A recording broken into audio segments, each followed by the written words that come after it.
I will begin by thanking you very much for agreeing to participate in the Hearts of Freedom project. Your participation is very much appreciated. We're very interested in your story.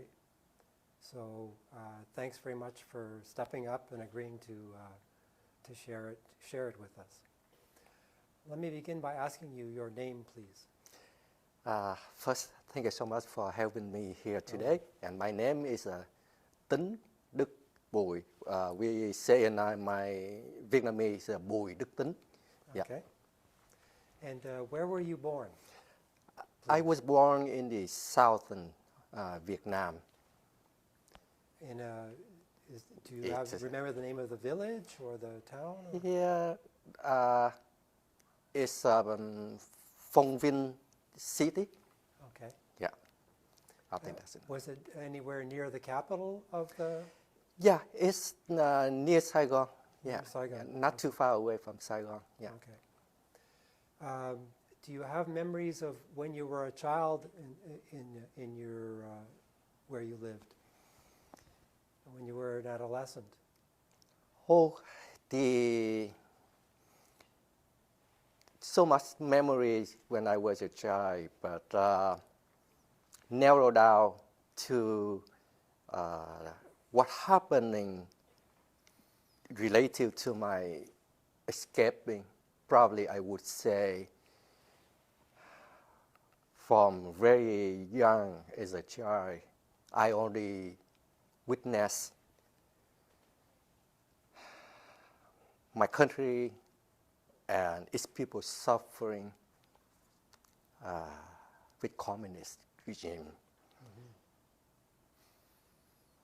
During the third holidays, it's mean lunar year holidays in our country, and off school and summertime.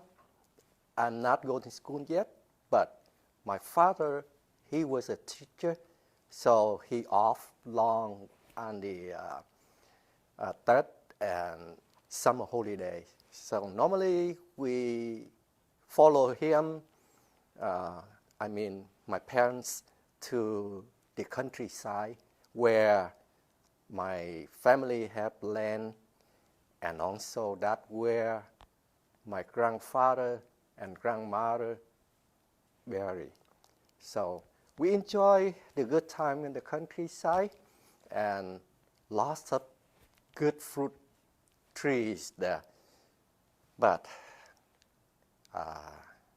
our wonderful time didn't last long, because after that, Viet Cong, it means Vietnamese communists, often come and control the land, the countryside. So my father, he was a teacher.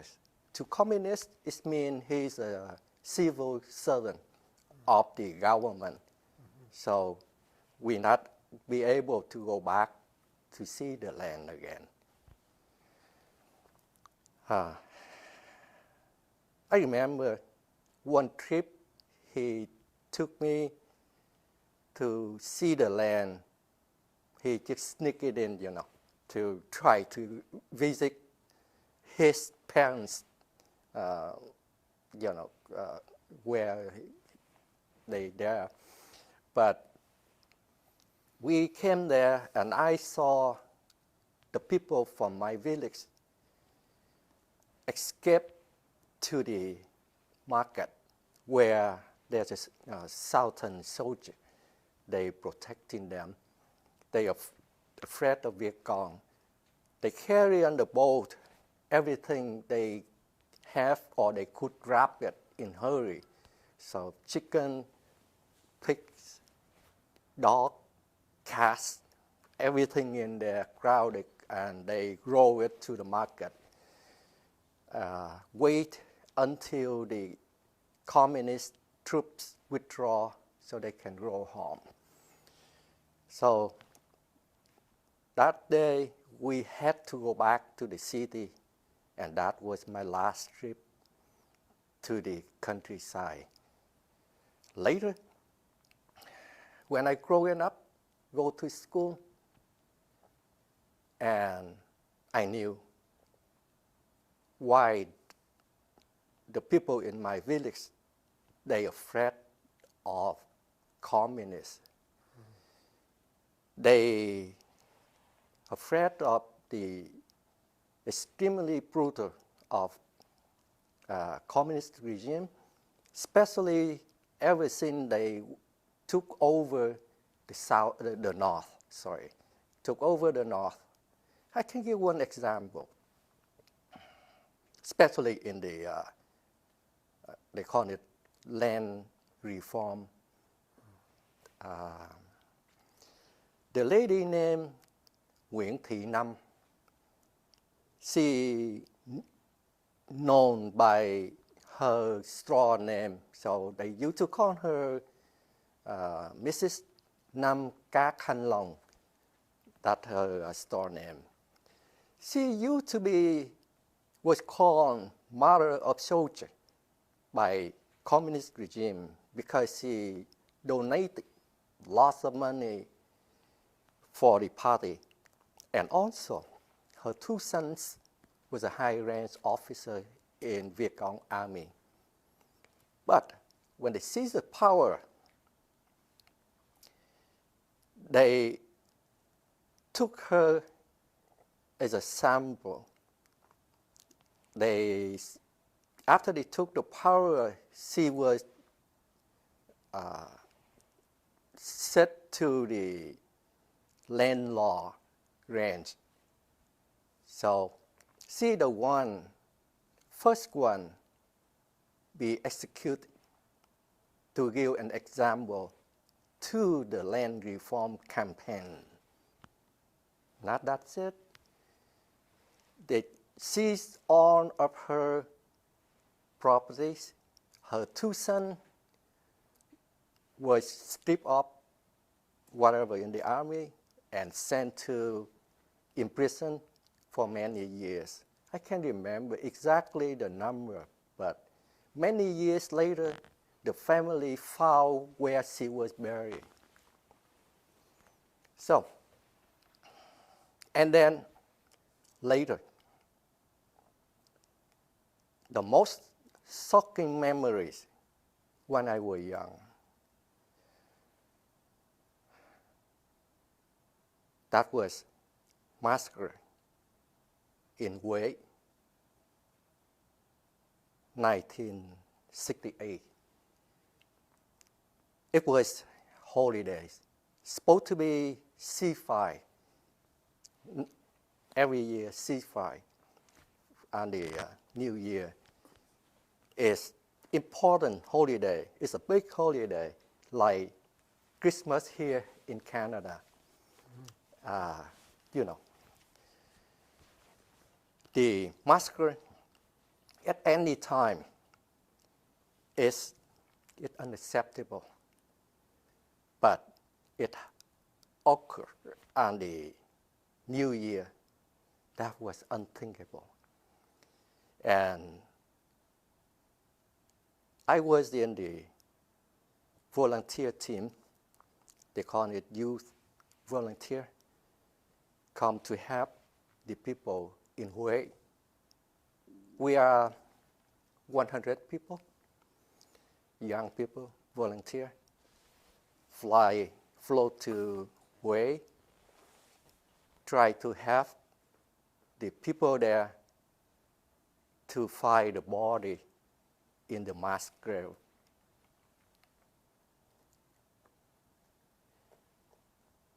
We were told to work for 2 weeks.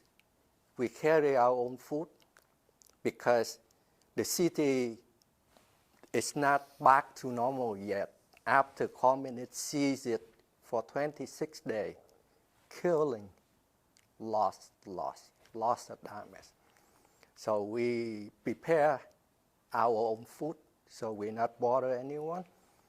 And we station in the, what they call it is water sport club. So it's near the Sông Hương, I don't know, should I translate it in English? It's Perfume River, maybe that's the name. It's quite famous in way. So it's right there next to the river. We provide a tamarind blanket from U.S. Army. It made by paper, but it lasts for a month. Yeah, it's good, warm. That's it. And we get the name tag, explain why, what to do.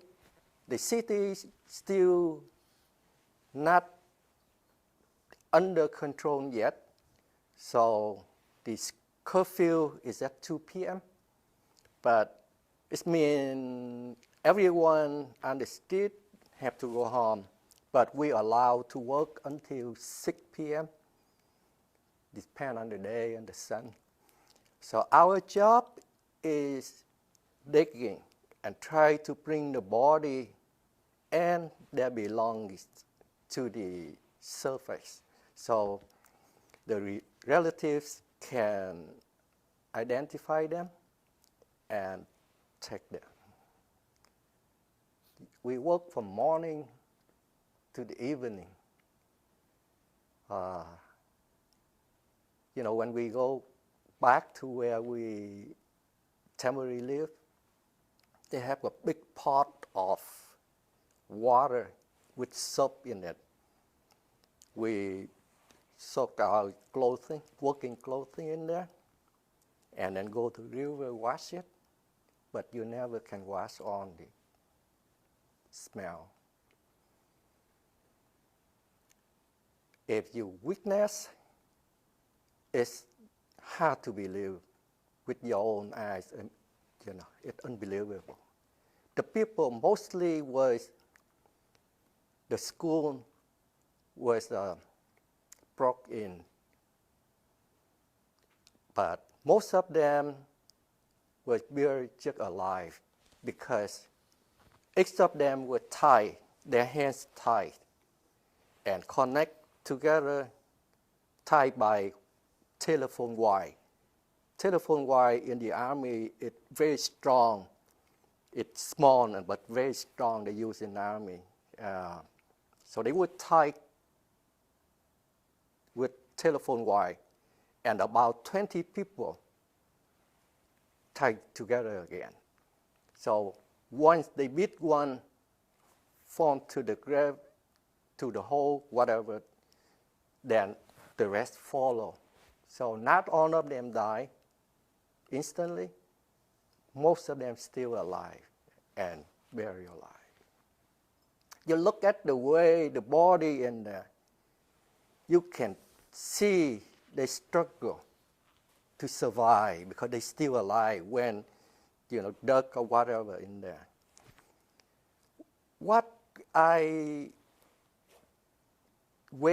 go to see and having, it's not, it was a trench. The communists, they used to hide and go around. So they just dump the people in there and cover it. That's how they did it.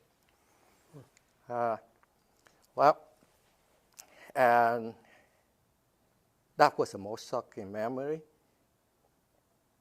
And another thing, I was an officer in the army. I was the political prisoner. So I got to live. I can't live with them. So that sort of things I knew, and that was my experience. It's nothing new. It's nothing unknown, I think. Right now, there are documents and museum to commemorate the victim of communism. And there are also the Vietnamese people memorial monuments in many countries in the world, and in Canada, and right here in Vancouver. I believe they are justified for the whatever the communists did to the crime they did in the mankind. It led to about 8 million refugees try to come to Canada for freedom. Did you have the opportunity while you were a young person to go to school, to participate in normal activities? What kind of a life was it for that period of time? I don't really join any social activity. Mostly I concentrate on studying because the program I took is harder than generally high school student program. They study only a half day. We studied full day, almost full days, because what they call the technical high school. They training general subject. Also, they training about how to become an engineer. At two program, you learn to be like electric engineering, or you can become auto engineering.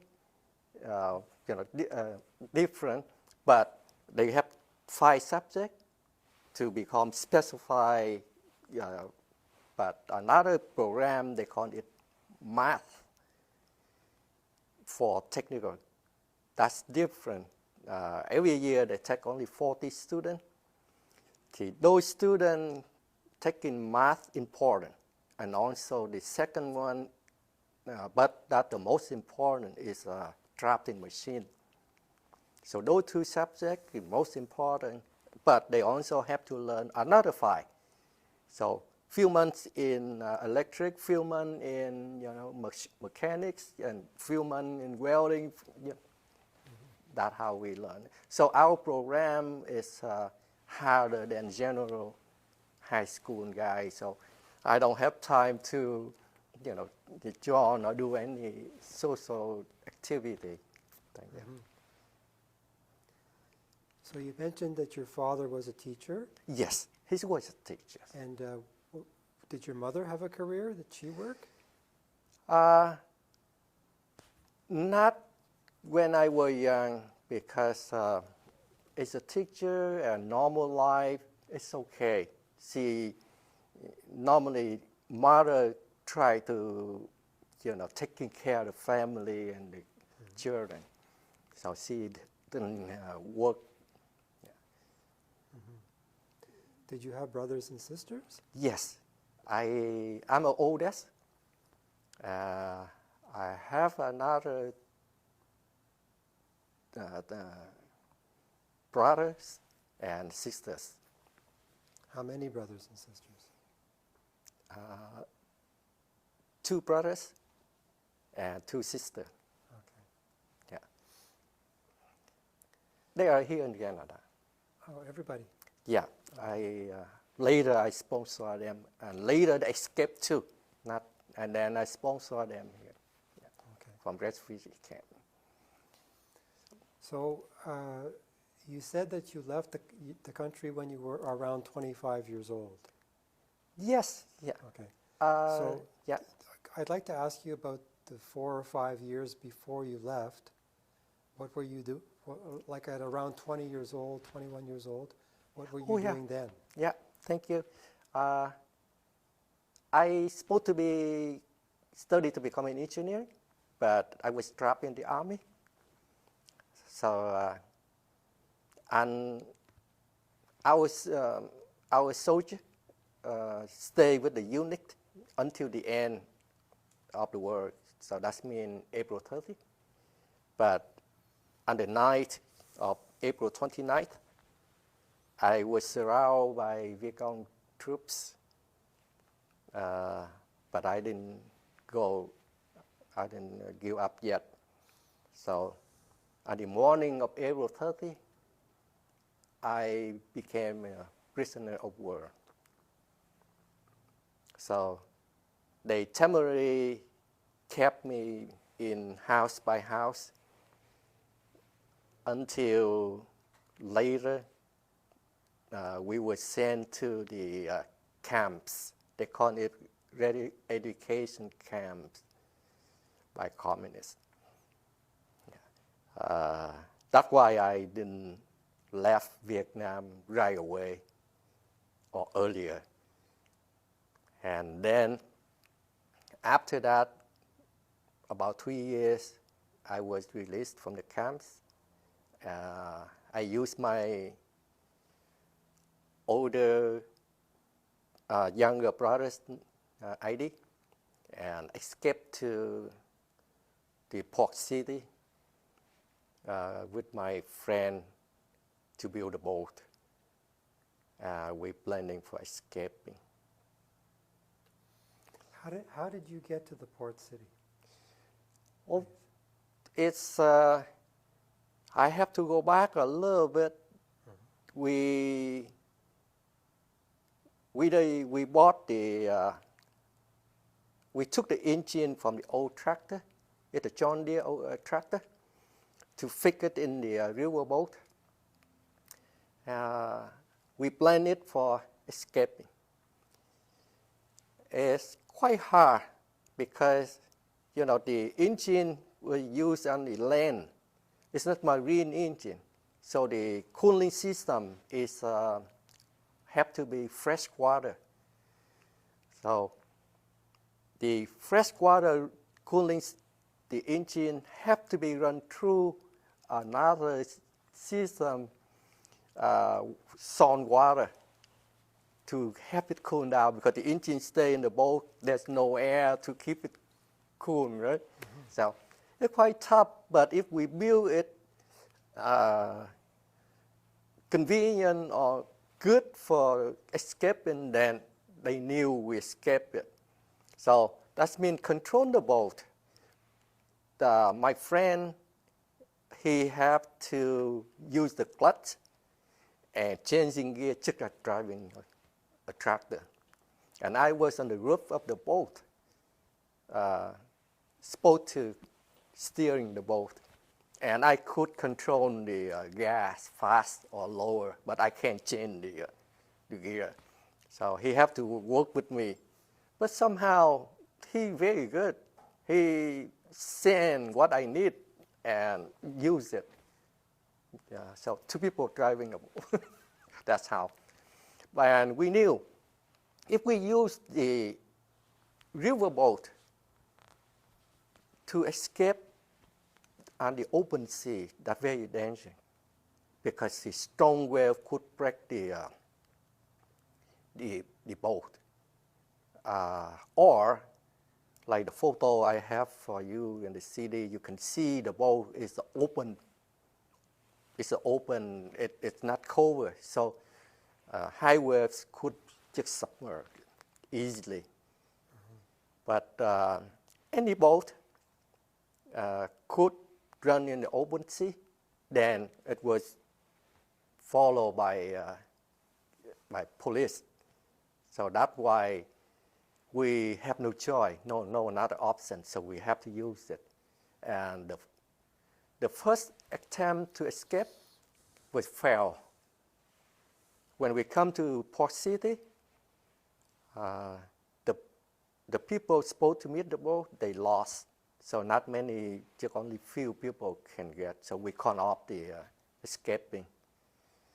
We are unable to go back to the city. So we have to move the boat around and hurry to find a job. So we not, the people not notice or detect, because we strange boat come to the seaport. But after we get few odd jobs, we lucky to found a job for one company. They call it seafood transportation for the government-owned seafood company. Our job was to carry ice to they call it purchasing station, where the agent of the government collecting on the seafood from the fishing boat. They're not allowed to sell it privately.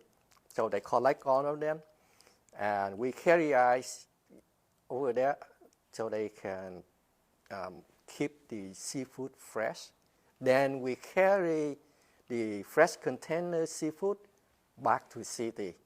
So every time we do that, we need the paper permission to show to the checkpoint near the sea. Otherwise, we're not allowed to get out every time. So I don't know if I continue to my story of escape. Continue, yes. Okay.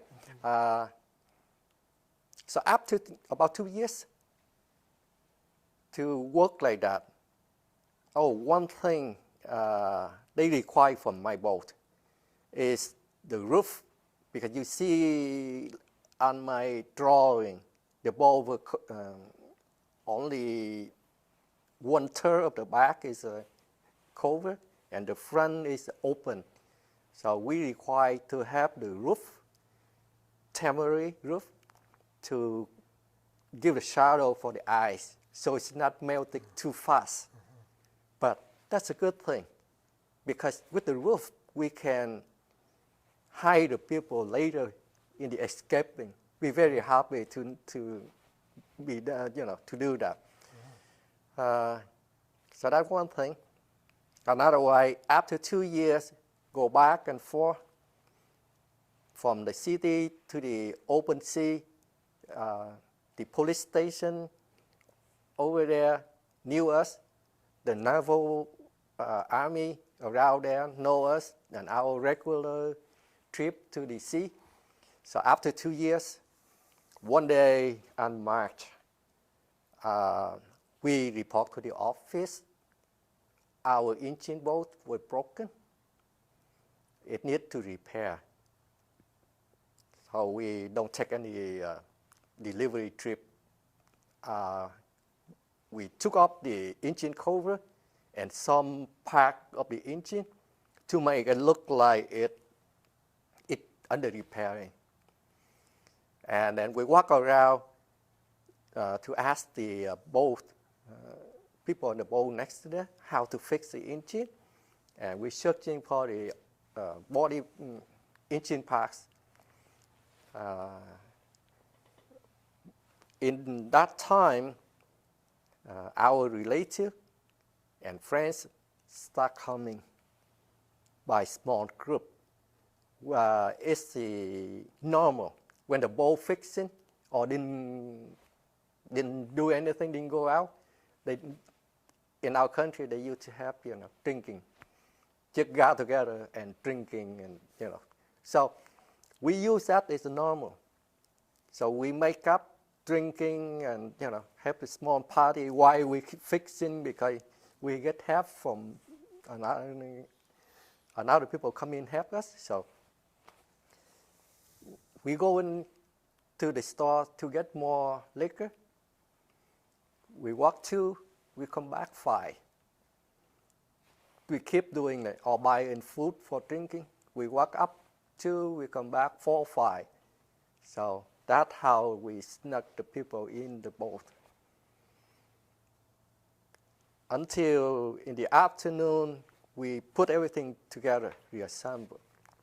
And we let the engine running, get the boat running, driving it from the port to the market, not too far away, back and forth, to pretend texting the engine. But on the way go back and forth like that, we pick up more people on the boat. So, and in the evening, we told the people around there we're going to take the boat to the known repair shop about 2 kilometers away. So they won't notice or report why we didn't come back at night. So when we took the boat to the repair shop, we're not fixing the engine, but we changed the muffler, the normal one, to the quieter one. We ready on the boat, prepare for the escaping to minimize the sound because we have to went through on the river to the sea. So we try to minimize on the sound. But if we have it early, like regular, they notice why our engine is so quiet. So that's why we have to use regular muffler. It's noisy diesel engine, that's how. We planning to go to the checkpoint station at dinner time. Because at that time, the police not really concentrate on checking. They busy preparing dinner, or they already have dinner and drinking. So we're planning to go at that time. When I throw the ball to the checkpoint, I turn the ball in, just like normally we do it.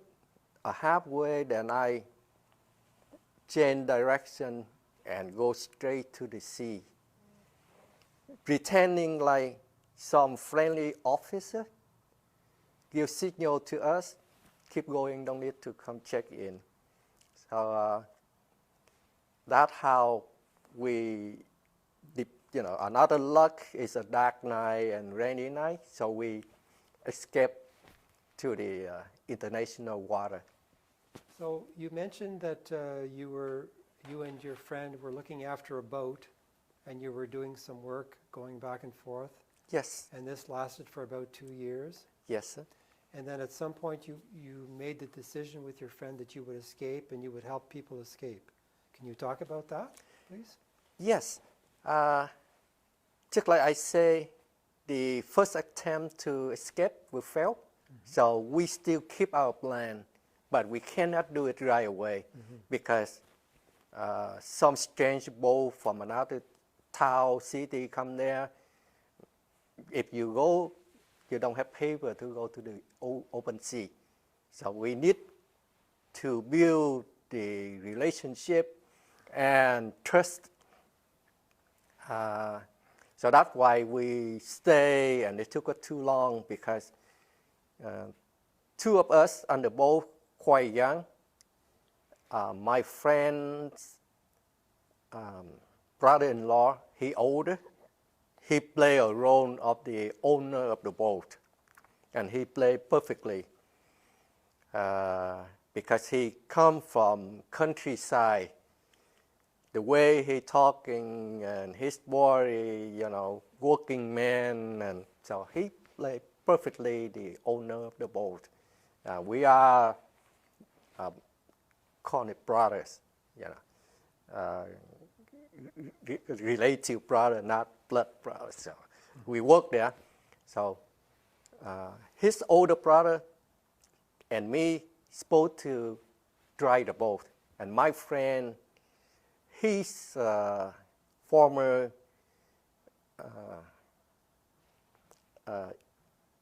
technician of the repairing helicopter in the Air Force. So he quite well with the engine. So he taking care the changing gear, working, taking care of the engine part. So his brother-in-law and me is taking chain driving the boat. But at the last minute, when we escaped, the older brother, it means his sister, can get to meet the boat. So he had to get back to the town to find where his wife is. I would go back a little bit because when we told the office our boat couldn't, engine broken down, he tell the office he go back to the city to find repairman and, park, whatever. So he get the reason to go. And when he went back home, he took his 2 sons in the boat. But his wife didn't go along yet because everyone in the village knew he worked on the boat. The neighbor and the office police keep an eye on it. So if his wife and his 2 sons go, that means something wrong. So that's why she couldn't follow him. So he took his 2 sons to the boat first. Very early in the morning, she's supposed to go with another relative or what, I don't really know more detail. And somehow that group lost. So at the last minute, we keep waiting, and he can't find his wife. So he had to come back, go back to the city to find where is she, how safe or what. So that's why driving the boat now become only 2 persons, my friend and me. So that's why it happened, only me driving the boat. It's supposed to be 3 people. Yeah. Sorry, I got lost. What should I say next? What the question should I say? At this point, Yeah, you just tell me. You can talk about your escape plan. Okay. Talk about your escape plan Yeah. and your escape, Okay. please. The escaping plan, mostly my friend, he presenting for his family to take the whole family go and friends go. And I just a friend who former prisoner, so I can't live around as I escaped to the boat hiding in there. So he just helped me to place to hide and also help him and driving the boat. So that's how we go. I don't know very detail how what friend will be on the boat, but I knew there will be lots of members, family. Just like one of the passengers is my math teacher when I was in high school. So that's how it going. Lots of friends and relatives in there. I told about my math teacher later, but so we have to wait for the good season and the open sea and the ocean. Have the good season, not have storm. So March is mostly good timing, calm water over there. So every year we can go anytime. So that's the reason it took us 2 years, because we can go in the storm season. We river boat and very small boat too. So that's why we have to wait to the good time. And also we need to find, because like I say, there's a many port you allowed to get out of from the river to the ocean. We need to find which one is the best for us to escape. So we choose the one. It looks hard but easier because it has 2 checkpoints. It looks harder. One is the naval army on the left, if we go to the sea, and the right is police station checkpoint. But it's easier because police station, they not stationed right to the river. They don't see the river.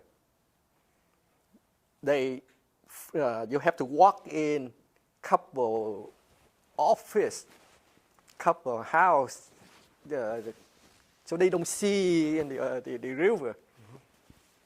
So that's the easy one, because all we have to do walk in there, give the paper, and they come and check the boat. Because any boat not stopping at the police station, the Navy shoot it. So it looked harder, but we found this is the place we can use it. After more than a year to study on the places. And then one, we decide that's the one. So that's why when I turn the boat in to pretend get in, and then I turn out, because the police station didn't see it. Only by, if not lucky, they were somewhere there on the river. They saw we not step in, then that was not lucky. But we just count on luck, you know. God help us. I don't know. It just go, because we not much choice. So that's how we did it. So we try in, and then slowly, and that time is, you know, it goosebumps. And I stand on the roof of the boat, holding the steering, and you know, if it is short, I believe I'm the one who gets shocked first to stop the boat. You know, I stand on the roof, nothing cover me. So it takes, you know, goosebumps, and I can't run too fast. They can tell we're running. So I keep it slowly go. And it takes a long time to me. In that time, scary, honestly, really, really scary. The boat quiet. Everyone is scary.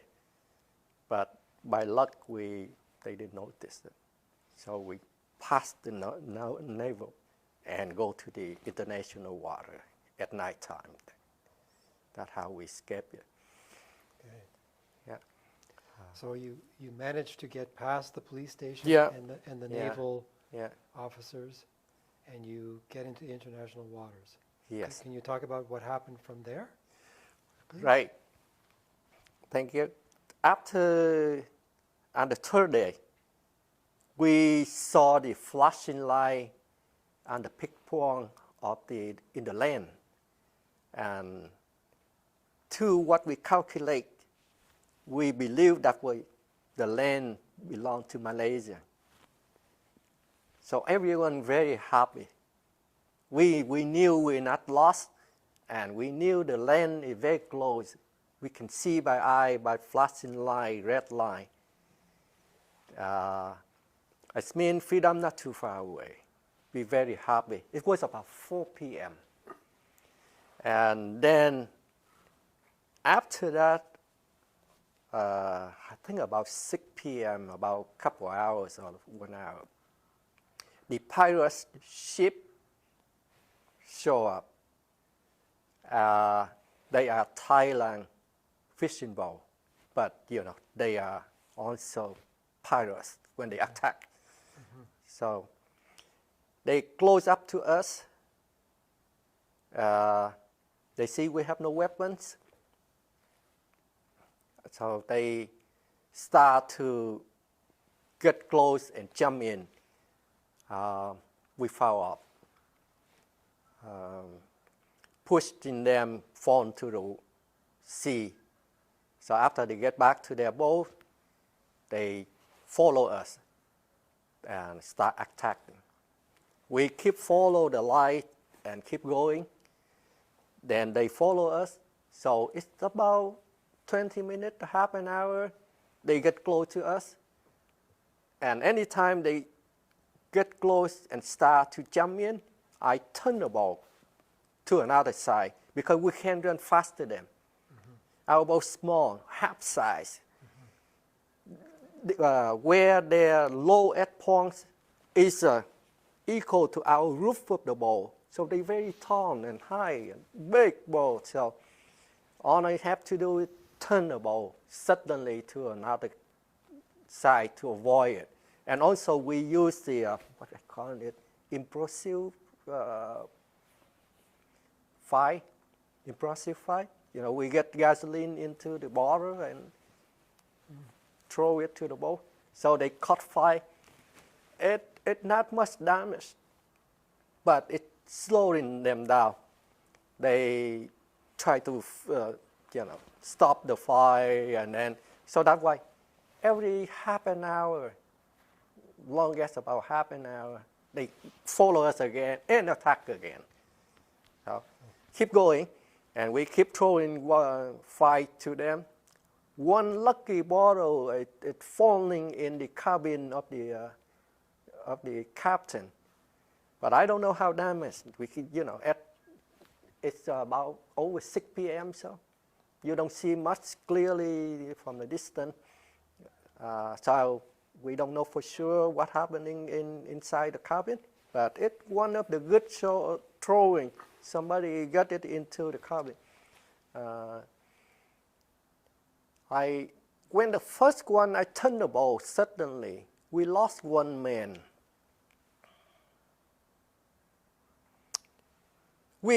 Before when we see the pirate ship, we asked everyone in the boat.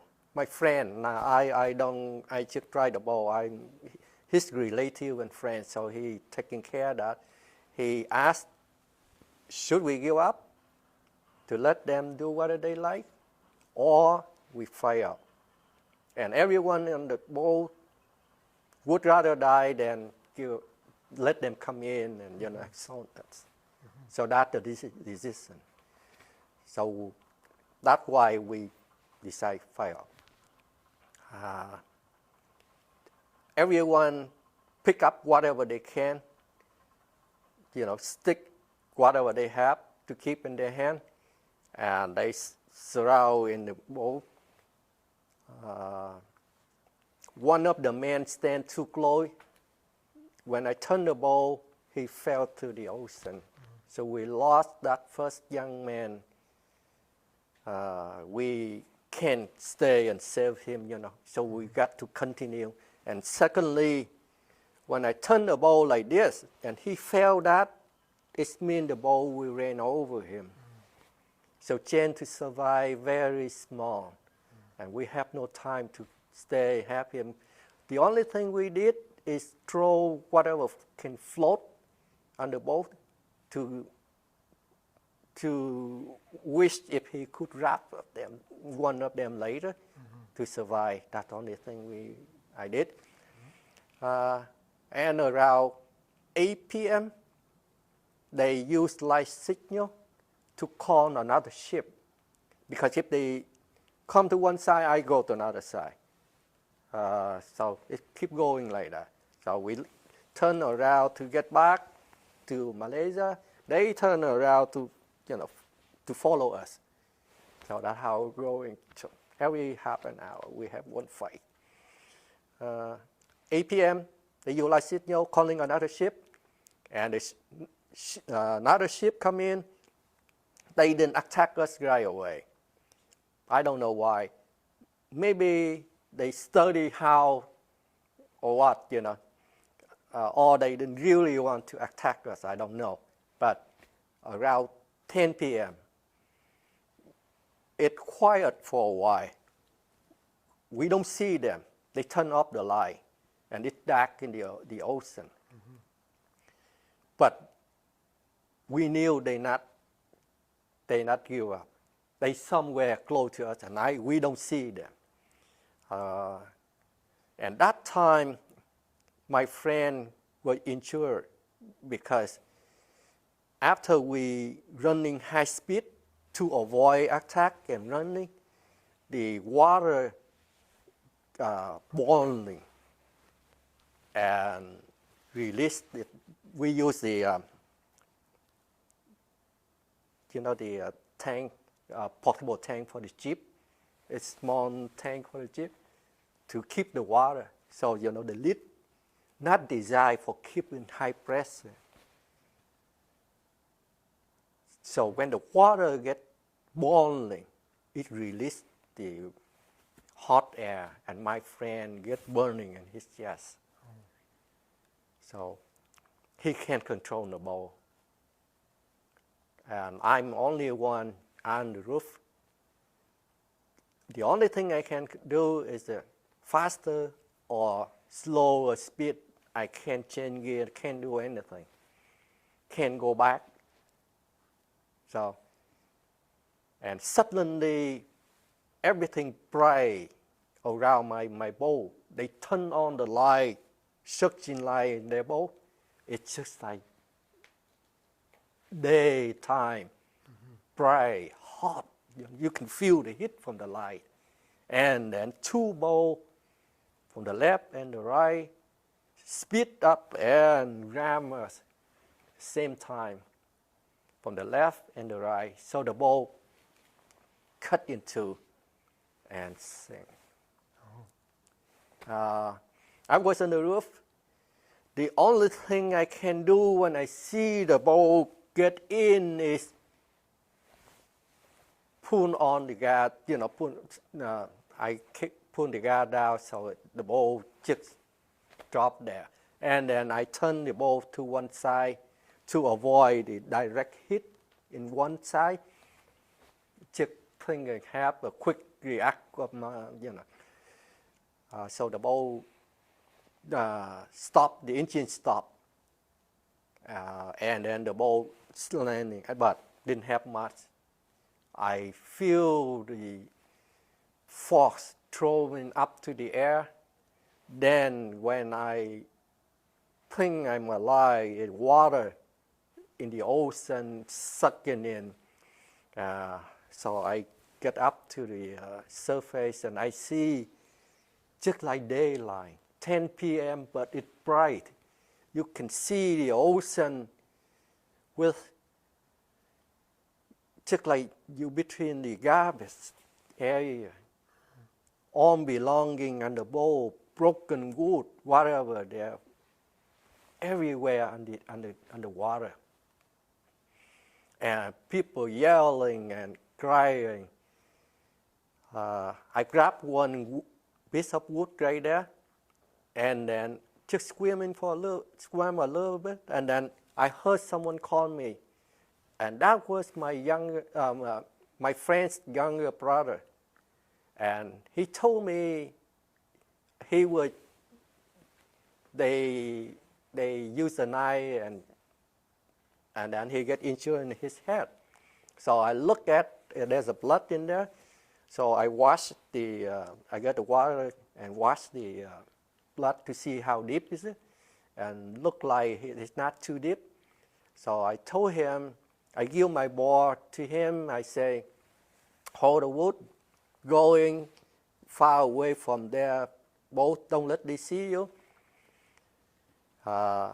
He concerned about me because I have no board yet. But I say, don't worry. I pushed him out because that time I just did it. I don't know why or what, I just see him that, and I give the wood and say, go. I push him away, and then he's in Winnipeg now, owner of the grocery store, a small supermarket. Okay. Anyway, and then I saw my boat, the front still hanging there, and I knew what happening is we kept the anchor in front in the box container there. But when the boat was cut in two, then the anchor falling down freely, so it hooked the front of the boat. It's not going anywhere, just stay in there. And I can't see any wood around me anymore.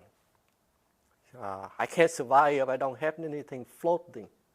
So I just remember the front, they have the cover, the lid where we keep the anchor and small stuff there.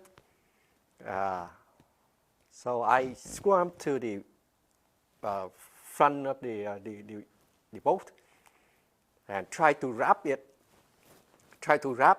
so pull it down. But I can't make it because, when it's leaning like that and the wave, and I'm not really strong that time either, because 3 days, almost without food, no sleeping, because no one replaced me for driving the boat. So I have taken care continued, no sleeping, almost no food. Couldn't take off the lid, so I diving in the boat and crawling up there and try to use my foot to push the lid slowly to release it a little bit. Because I knew if I push it too far, and then it might falling in the ocean and I can't get it. So just enough to release it and then get out. So I I have my lid, the lid of the boat, so that's how I use it for escaping. And at night time,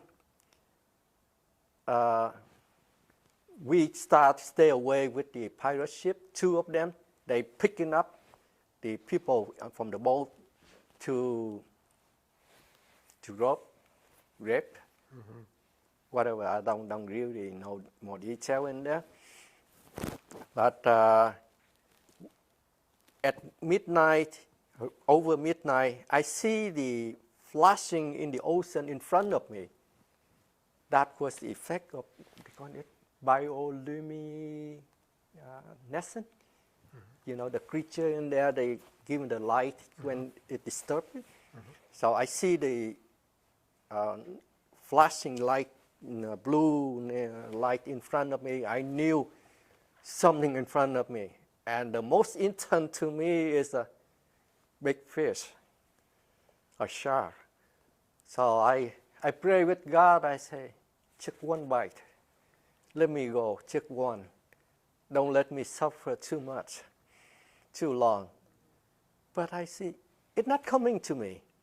The splash just stayed. And I follow the splashing. It looked like someone swimming at me. So I think someone in front of me. So I'm calling. And in the ocean, your voice didn't go far. Just by luck, if the wind same way, and then in front might hear you.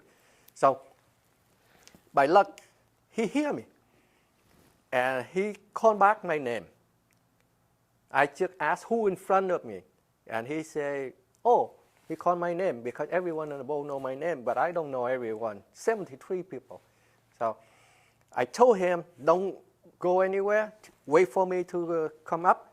So after he come up, I knew his name, TINH. He's the one who took the photo with me. I look at the piece of wood, and then the lid of the storage on the boat so quite big. So I told him to keep the energy, to keep one only, 2 person, 1 piece of wood.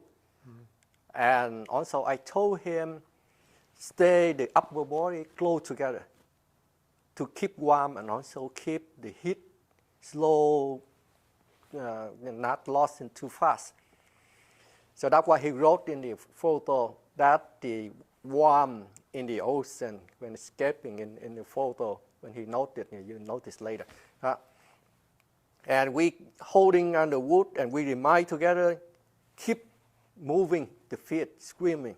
Because if you don't scream, you sleep or you get cold and that's it. So anyone stop screaming, we told.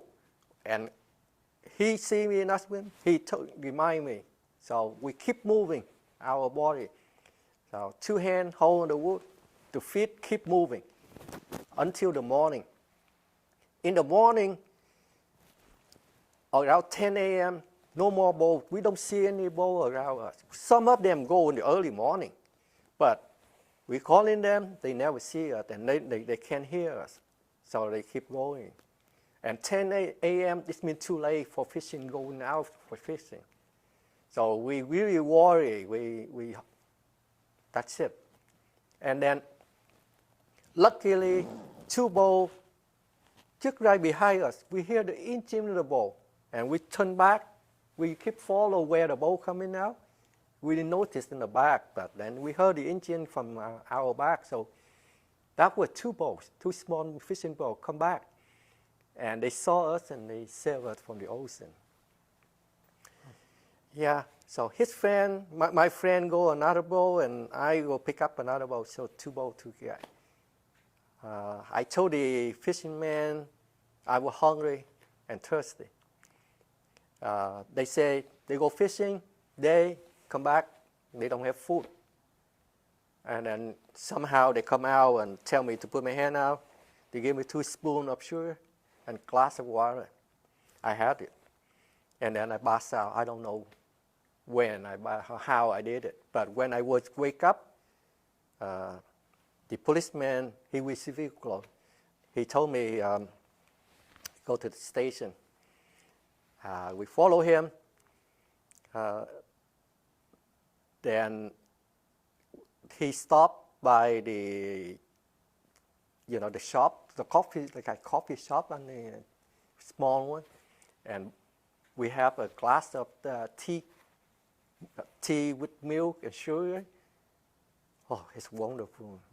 It's one of the cup of tea best in my life, and I never forget that cup of tea.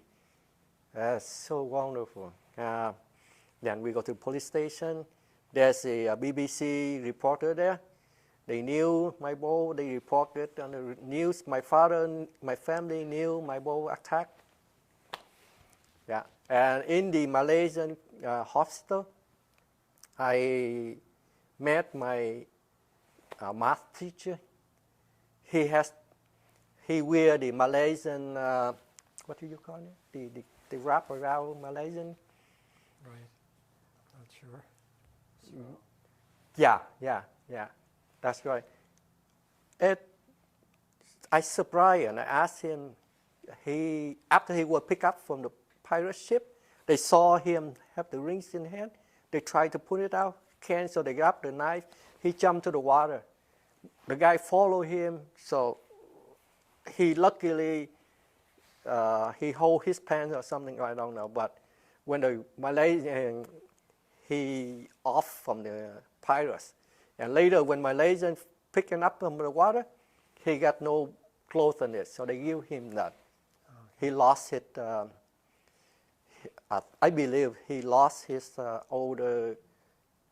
his daughter and his son on the boat. And the two sons from my friend's brother-in-law, we lost those boys too. Okay. So from the Malaysia, out of 73, only 17 alive in Malaysia. And we was transferred to Pulau Bidong refugee camp. Yeah, so you were talking about how your boat was destroyed and you had to swim to the Malaysian shore. So if you could start telling your story from there, please. Thank you. Thank you for having me continue with the interview. It's a long story about my escaping, so I just make it short, simple. And that's why it takes too long to tell all of my story. So I continue at the point I was saved from the Malaysian fishermen. It's a very small boat. It's only 2 persons on one boat, look like father and son. Like I already said, they told me they go fishing, then go back, they don't have carry food. They don't speak English a lot, and I don't speak English a lot either. So, but few words they understand. I need water. So they give me 2 spoons of sugar and water, then I passed. I don't know, I passed out, I don't know how. But suddenly I have someone call me, wake me up. So I look up, I see one gentleman wearing the civic clothes, white shirt, and he introduced himself as a police man and asked me to follow him to the station. So I know I was safe and I was on the land now. When I pulled up the plastic cover my body, because when I pass out, they cover my body with the plastic. My knee was pulled up on the skin because I knee down on the roof of the boat, try to hold the steering wheel. So under over 13 hours in the salt water, so it bad on my knees. Oh. Yeah, skin peel off everywhere because I tried to knee down and on the rough roof. Yeah. It pulled my skin. So that one thing I noticed, I was hit there and my knee bad there. And also another thing I noticed is jellyfish burn on my chest. Oh. Because I holding a piece of wood, so my chest underwater. My feet moving, so that's why maybe it not go to my feet, so on my chest burning. So that two things on my body. Then I transfer to the refugee camp. Over there, the people, they get my name, my ID. They mark down I am a boat pilot because I operating the boat. So I presenting for my boat because I'm a boat pilot.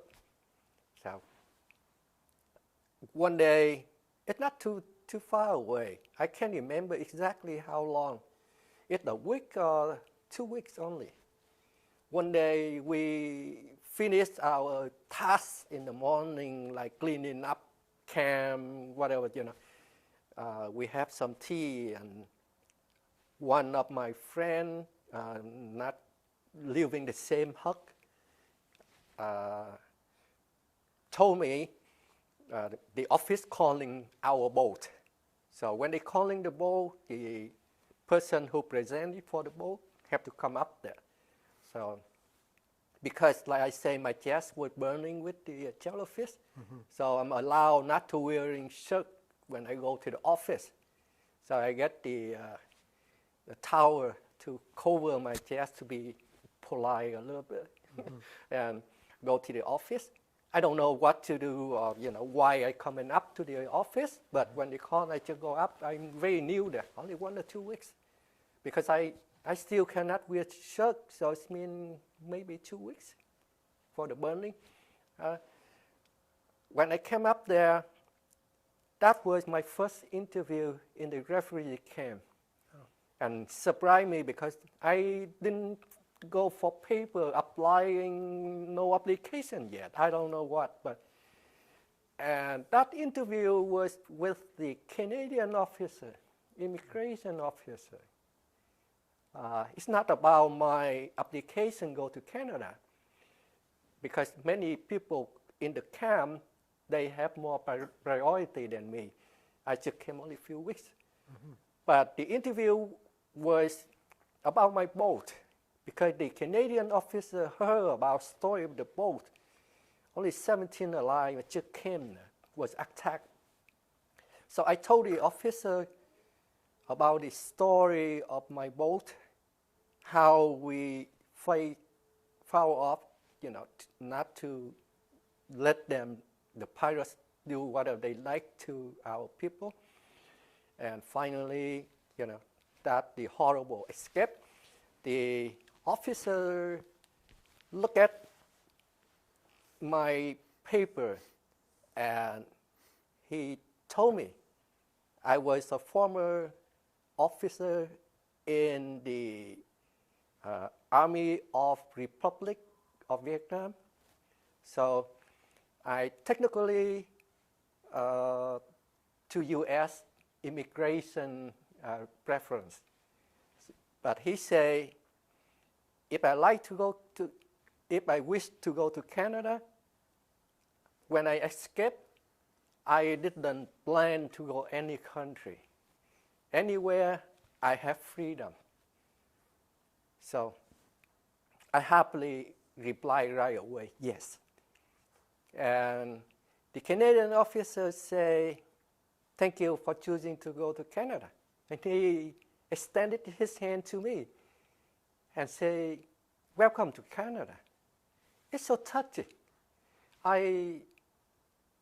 Honestly, and even now, to that moment, it's so touching. I so surprised, and it is a heartwarming to Canadian, how they think and treat the refugee, So I thank you for accepting me to Canada. And I say, I believe in my boat, many people wish to come to Canada. just like me. So the Canadian officer agreed and told me whoever want to come to Canada, I tell them come to office now, after that. So, sorry, I go back to the hut and tell the people, the only few people waiting for sponsor from Australia or England, like my math teacher, he go to England, and TINH, the man who hold the same business with me, go to Australia because he have the relative there. So the remainder of the people, I believe Canadian officers see they still suffering mentally and physically. Just like myself, I still can wear the shirt yet. So I think that's how Canadian officers accept all of them. So to question, I stay how long in the refugee camp? I'm very lucky. Less than 3 months. The next flight to Canada, I was in there. All the people from my boat go to Canada, in there. That was very lucky. And how life in the refugee camp? I stayed there only 3 months. So I don't really know very well, but of course, it's not like you have everything in life in refugee camp. Of course. Like myself, I was picking up from the water, has only one pants, a sock, sorry. Yeah. So not even a shirt. So if you don't have money to buy extra food or the food you wanted, then no option. You have to take whatever there. Mm-hmm. And mostly the people don't eat is bean in tomato soup in can. Many Vietnamese, they can't take it every day. Mm-hmm. So I take it. I don't mind, I take it. Mm-hmm. It's like difficult. Of course, 7 people in one hut, made up of metal, cardboard, whatever available in the island. So, it's hot at daytime, it's cold at nighttime, crowded. But to me, compared to the time I was in re-education camp, nothing can compare to that. I don't even know if I can alive next day. So I don't have complaining. I'm happy. Freedom in the air and freedom in my future. So I have no complaint in the refugee camp. I think I'll let you question before I continue, please. Yeah, okay. So you said you remained in the refugee camp for less than 3 months. Yes, I believe that. I don't. Yeah. Because early on, yeah, when you were there, you had the opportunity to meet with a Canadian immigration official. Yes, sir. Yeah. So when you left the refugee camp to come to Canada, how did you find out that it was time to leave? Was there a list posted in the refugee camp, or normally, were you told? Everyone live in the camp. They're the PA, calling and explain. So that's how when we go to the bridge, we call it jetty. That's where on the boat come in, and the boat took us to Tranganu, and then waiting for more application, not too long, couple of weeks. And then there's a flight. We bus take it to the airport, I think. I don't remember exactly all the detail, 40 years. But that's how it happened. So you would have flown from Kuala Lumpur, I'm assuming? Yes, yes, sir. 'Cause it was Yeah, Malaysia. and then go straight to Edmonton. Okay. I arrived there on June 11, I think. No, June 9, I think. I can't remember. I have my document, you have it. Yeah. So June 9 or June 11? June 9, I believe, yeah. Okay. And June 11 it is to Port Moresby. So, and Edmonton, it's really surprised when I see the people in Canada, from airplane to the people in the, I think that believe is Canadian Force Base, I think, in That's Edmonton. right. That's right. The people there so kind. It welcome. You can see they say welcome in their eyes. You know, it's so warm. It may, so touching. The only thing is, I came there in June, so different time zone. How to sleep when night fell, because it's different time zone and the sun still bright at night. So still see daylight at night. So that's the only thing. Yeah. So what was your impression of the, because you were staying in a military base there? Yeah. What was your impression of the place where you were staying? Like I say, it is a warm heart. Right. Yeah, yeah. So The people so friendly and happy. You had a place to sleep. Yeah, You- yeah, yes, You could Yeah. eat meals every day, yes, yeah. and there was staff there to help you if you needed Yeah, any help. and they happily help us, friendly, not only doing because their duty, but it's warming welcome. You can Right. see everywhere you walking around there.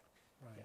Thank you. So after you leave Edmonton, Edmonton, you went where? yeah, from Edmonton, I learned I will coming to Vancouver, Okay. then another flight to Nanaimo. Nanaimo. Okay. Then my final destination is Port Moresby. Port Alberni. Okay. Yeah, I guess I was sent to Port Moresby because my paper say I am boat pilot. So I'm sending to the port city. That helped me to easy to find a job. Mm-hmm. So that I believe how. Everywhere, it's so nice. When I came to Port Moresby too, the people there just the same like Edmonton. I walk in the street, I see the people, very nice. And even the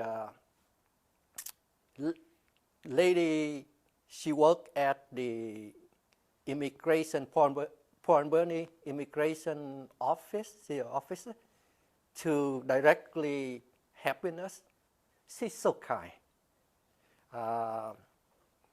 I don't know should I say her name, but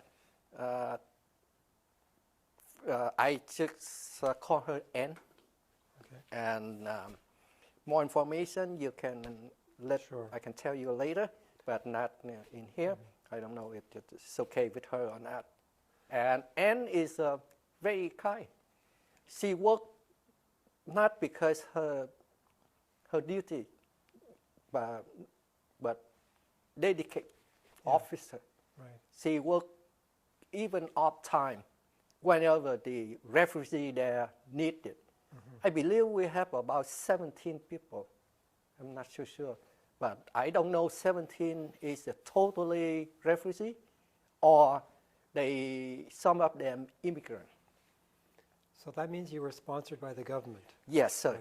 I Okay. was sponsored by Canadian. It's so kind, and I thank you so much. Mm-hmm. Like I say, sponsored by Canadian government, and the officer working immigrant is a dedicated officer. Once you arrived in Port Alberni to establish yourself, was your English good? Could you speak English well? Or? Truly, I understand by reading more than listening, because we study with Vietnamese English teacher, so the way speaking, listening, it's totally different. I only hear a few words. It's simple, like hi, good morning, thank you. You know, it's simple word I understand, or I can say it, but not too many. But we were sent to English class. I like the newspaper. I give it to the project. The class, I believe, we came in March, so the class could start at the end of March or middle of, maybe the end of March. But in August, I could pick up quite a lot. So that's why I could have the story published on the local times.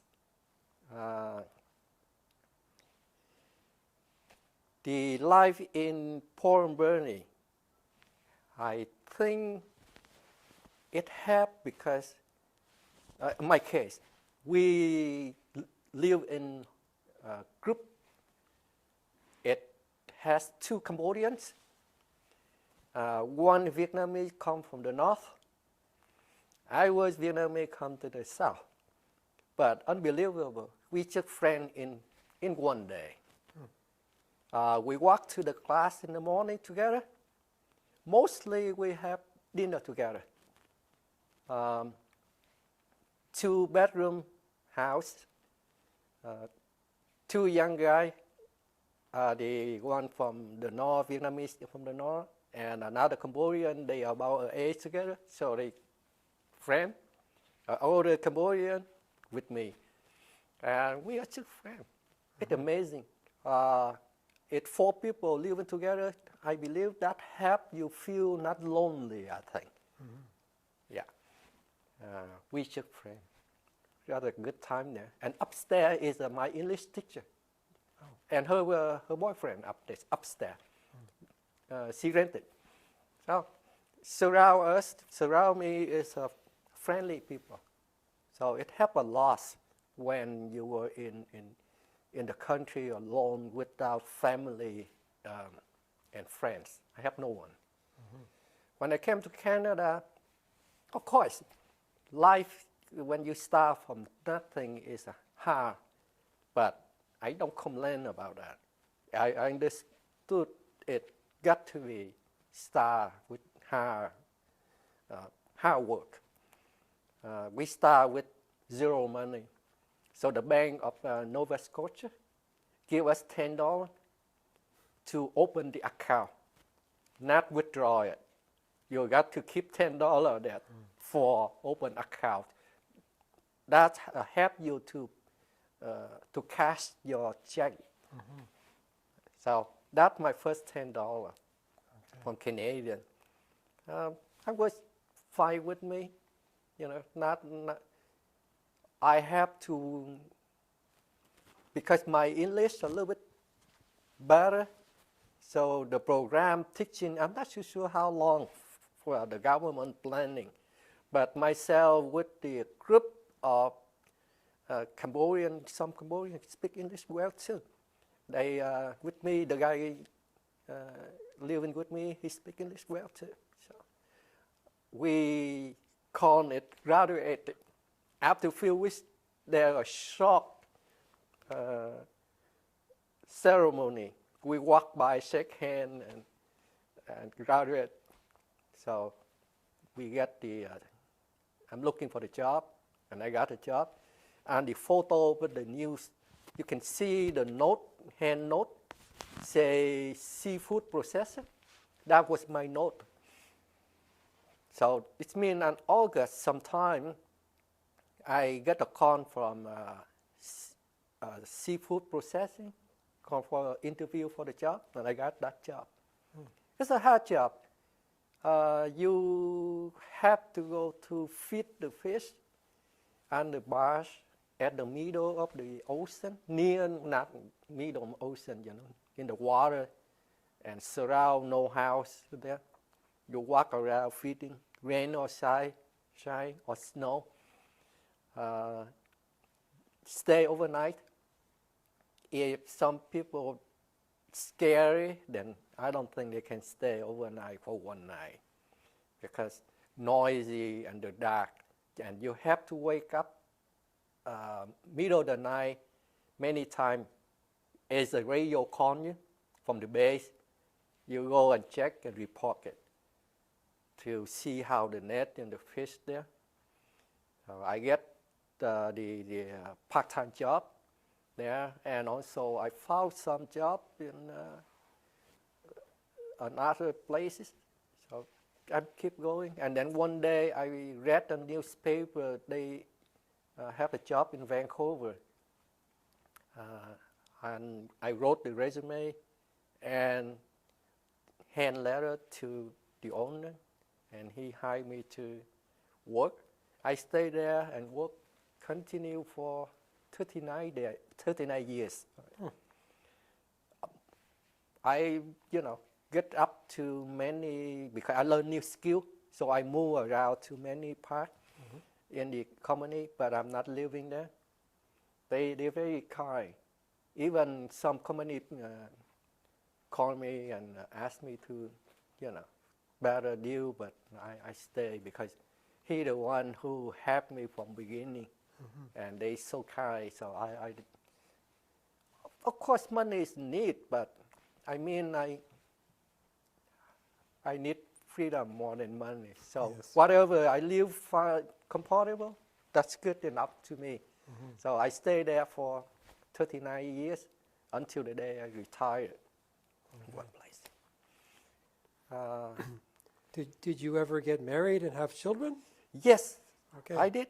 Yes, my wife, she's a refugee. She was sponsored by the church Okay. to Smithers. We didn't know. I didn't know her before. When I came here, I'm single.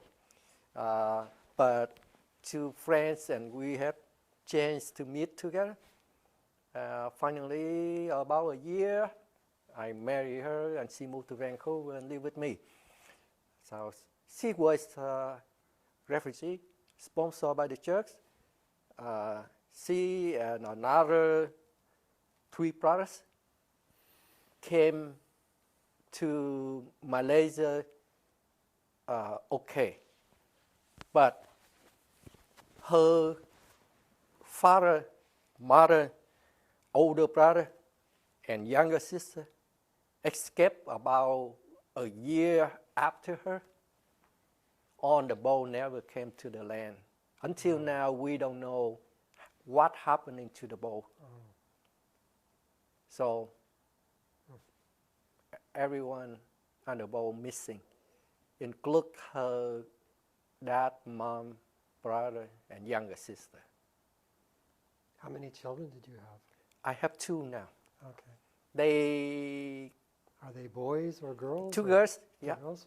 The older finished university in UBC, double major. One international relation, and the second one is economic. Then she go up to master degree for economic, because in UBC they don't have international relation. She like international relation. Okay. But she took the, because go to Toronto for master degree of international relation. No, sorry, in Quebec. That time accept her for master degree, but it cost too much. Okay. And she knows she have sister, need to study too. So she stayed in UBC. Okay. And the younger one, she finished UBC,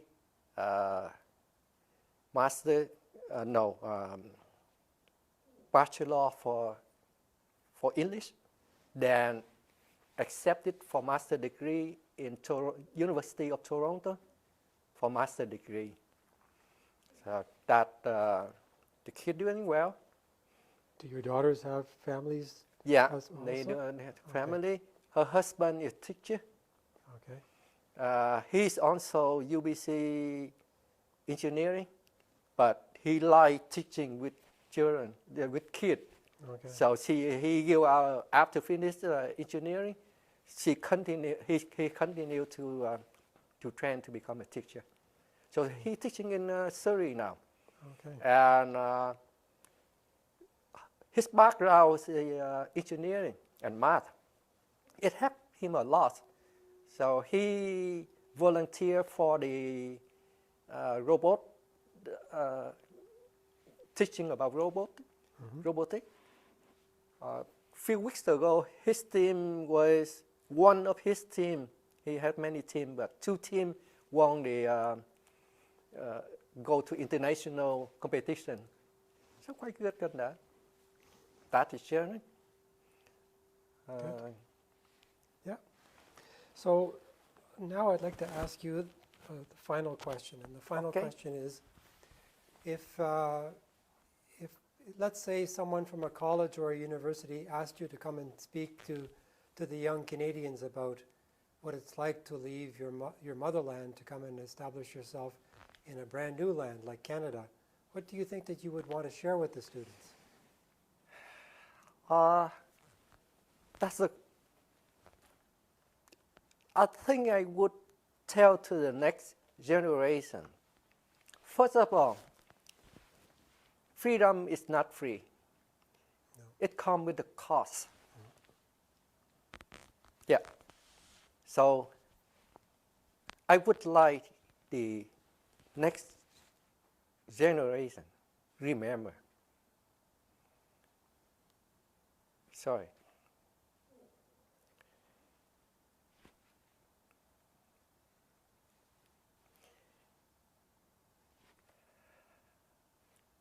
Why we have to escape.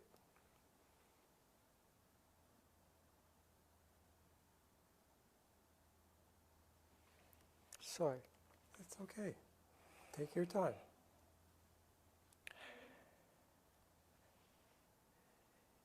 They need to remember why we have to escape from Vietnamese communist regime. Excuse me. Their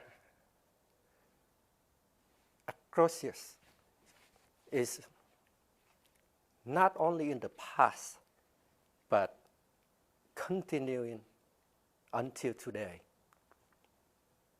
in many forms. You can see with your research is human rights violation. I can give one example. On December 14, the people in Hòa Bình city, they have the funeral for the man named Đào Quang Thục. He is a retired teacher. Sorry.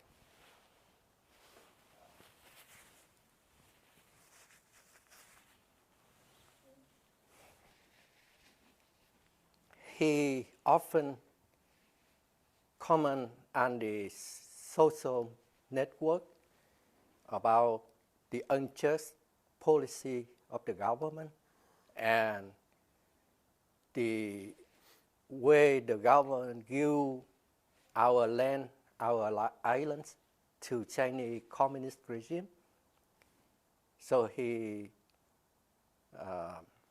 get the 14 years in jail, 14 years in prison, plus 5 years detention or something, I don't know. But only 1 year after that, he died suddenly.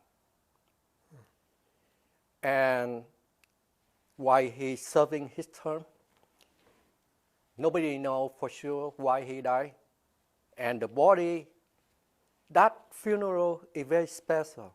It's a funeral without a coffin because they're not giving the body home to the family. And also, they won't tell the family where he was buried. The reason, they say, very simple. Deliver the body home, insecurity. So, adding that, the family have to wait for another 3 years to apply for reburial. And that time, maybe they know where he was. So you see, like I said, the crime of the communists is not from the past. It's continuing until today. Not too far. It's December 14 last year. He died December 10. I can many examples, but just to make it short. So, to me, Canada, at first, is my second homeland, but it is my country now. I wish the generation or our people think about Canadian first, have been Canadian first, foremost, just like we did some simple thing. Every year we work with the Surrey Urban Mission Association right here. On Tet, Lunar New Year, and Christmas, we have food for the homeless. Another 2 times during the year, we have the phở for homeless. And another time, we have bánh mì for homeless. You know, bánh mì is a Vietnamese sandwich. Yeah. So that's what we did. We give back to the Canadian who helping us. It's just amazing. When you see the number, 60,000 refugees in 1979 to 1980 was helped by Canadian and the government to come to Canada and to help settle down, to help the change to survive and get a new life in Canada. It's just amazing. It's so thankful to government and all Canadians. So, my final word, I would like to repeat. Freedom is not free. That's the first lesson need to remember. And from bottom of my heart, I thank you so much to all Canadians for helping us and my family. That's good. Thank you very much. So, talk about your Sure. clothing, please. Please allow me to, I have some items. This is the photo. That was me. And TINH, the friend who hold the same piece of wood from the boat with me. Overnight, we swam for 13 hours, 10 p.m. to 10 a.m. until Malaysian fishermen pick up from the old ocean. And the background behind it, you can see is monuments. We built it 4 cells. This is where 4 cells. It's under construction. So, and I still kept the clothing I wear that time until today.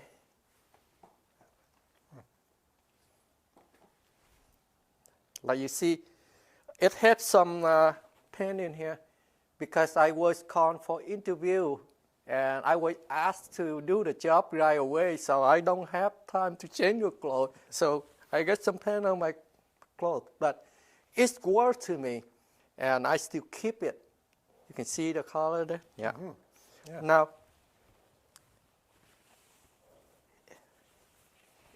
in the labor, you can see it. It's from Vietnam. That's the name, Phụng, tailor from Vietnam. So it's very old one, but I kept it more than 40 years now. Yeah, to me, it's very important to let the next generation know, and this is my memory. Like I say, time passes quickly, but the painful wounds of the both Vietnamese both people still open. There are irreplaceable losses that we cannot move past even with time. That's what I wrote in one of my articles in Vietnamese newspaper. I have the link for you there. That's what I say in the end of the article. I still kept many of them, like the bag. Many refugees came to Canada, maybe recognize this. This is the bag supplied to us, and that's all my luggage come to Canada. That's it. This is clothes I wear and step onto the airplane and come to Canada. Some to keep small items that were made to the labor from Canadian. The bag have two different sizes. One is from Red Crescent, very familiar with everyone come to Canada. So some item and some small item I'm going to give to the project for scanning. Even my flying ticket come to Canada from CPR. All right. Great. Thank you, sir. Thanks very much. Yeah, thanks for allowing me to show on the item from the old time. Yeah. Great. Okay. Okay, thanks.